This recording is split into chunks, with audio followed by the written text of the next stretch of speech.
So मित्रांनो, मी आता अशा एका जिल्ह्यामध्ये आहे ज्याला महाराष्ट्राची ट्रायबल कॅपिटल म्हणून बोललं जातं. ऑफिशियली डिक्लेअर नाही आहे, बट एक प्रेमापोटी ट्रायबल कॅपिटल बोललं जातं. तो जिल्हा म्हणजे नंदुरबार, जे येतो खानदेशमध्ये.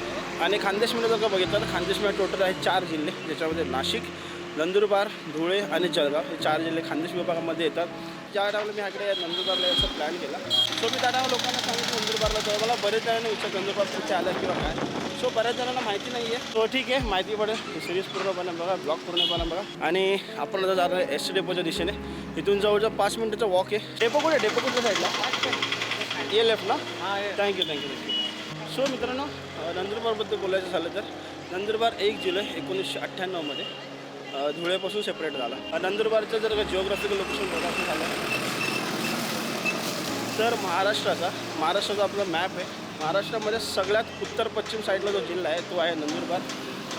त्याच्या बाजूने वाहते तापी नदी, जी महाराष्ट्र आणि मध्य प्रदेशमध्ये बॉर्डर शेअर करते. आणि त्याच्या वेस्टर्न साईडला नॉर्दर्न साईडला आहे पूर्णपणे गुजरात. आणि खाली जर का तुम्ही बघितलं साऊथ पॉईंटला धुळे जिल्हा लागतो. असा पूर्ण सराउंडिंग जिओग्राफी याची